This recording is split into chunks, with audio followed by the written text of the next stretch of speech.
Hello everyone, मैं हूँ doctor Menka Sharma from Sharma dental clinic.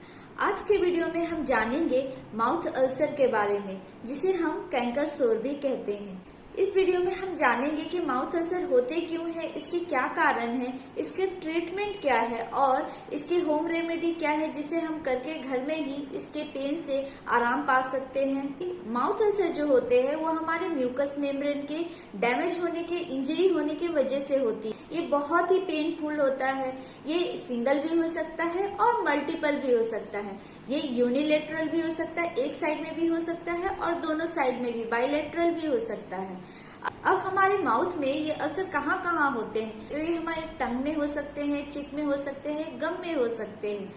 अब इसके कॉजेस क्या है और क्या क्या कारण है माउथ अल्सर होने के? तो बहुत बार ऐसा होता है कि जब हम खाना खा रहे हो तो अचानक से हमारे टंग जो है उसमें बाइट हो जाए या चिक में बाइट हो जाए, जिसकी वजह से हमारे माउथ में अल्सर हो जाते हैं। फिर अगर हमने डेंटल ट्रीटमेंट करवाया है, ब्रेसेस लगवाए हैं, तो उसकी वजह से भी हमें माउथ अल्सर हो सकते हैं। एसिडिक फूड सेंसिटिविटी की वजह से बहुत बार अल्सर होता है। न्यूट्रिशन डिफिशियंसी की वजह से भी बहुत बार होता है, जैसे कि iron deficiency, zinc B complex की डिफिशियंसी की वजह से भी माउथ में अल्सर देखा गया है। फिर हार्मोनल चेंज, फिर बैक्टीरियल, वायरल और फंगल इन्फेक्शन की वजह से भी बहुत बार हमारे माउथ में अल्सर होते हैं। फिर ड्राई माउथ, जिसे हम जीरोस्टोमिया भी कहते हैं, हमारे माउथ में जो सलाइवा है वो बहुत कम बनने लगता है, जिसकी वजह से भी माउथ अल्सर के जो चांसेस है वो हमारे माउथ में इंक्रीज हो जाते हैं। अब अगर हमारे माउथ में माउथ अल्सर हो गया है तो हमें क्या क्या दिक्कत आएगी?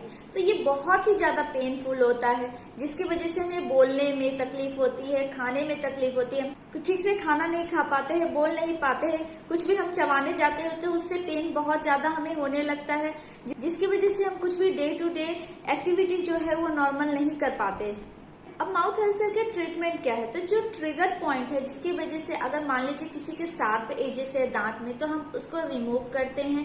खाना हम ठीक से चबाते हैं और स्लोली चबाते हैं, जिससे कि जब भी हम खाना जल्दी जल्दी चबाते हैं तो इसकी वजह से हमारे टंग और चीक में जो कटने के चांसेस होते हैं वो इंक्रीज हो जाते हैं। तो इसलिए हमें खाना जो है हमेशा स्लोली और धीरे धीरे चबाना चाहिए। फिर हम एंटी माइक्रोबियल माउथ वॉश का यूज करेंगे, 2 बार करेंगे। हम टॉपिकल जेल आता है, उसको हम 2 से 3 बार जहाँ पे हमारे अल्सर है वहां पे लगा सकते हैं, जिससे हमें जो पेन है उससे राहत मिलेगा और वो जल्दी हील भी हो। फिर हमें न्यूट्रिशनल फूड लेना चाहिए, फ्रूट लेना चाहिए, जिससे हमारे घाव जो है वो जल्दी जल्दी, माउथ अल्सर जो है वो जल्दी जल्दी भरे। फिर हम मेडिसिन में बी कॉम्प्लेक्स ले सकते हैं, आयरन ले सकते हैं, जिंक ले सकते हैं। पानी जो है बहुत ज्यादा पीना चाहिए, जिससे हमें अल्सर में राहत मिले। और अगर हमारा माउथ अल्सर जो है किसी पैथोलॉजिकल कंडीशन के वजह से है, जो हील ही नहीं हो रहा हो, बहुत ही लॉन्ग टाइम से है, तो उसे हम दिखाएंगे, अच्छे डेंटिस्ट से दिखाएंगे। अगर आपको ये वीडियो इन्फॉर्मेटिव लगता है तो ऐसे ही इन्फॉर्मेशन के लिए लाइक सब्सक्राइब करना ना भूले।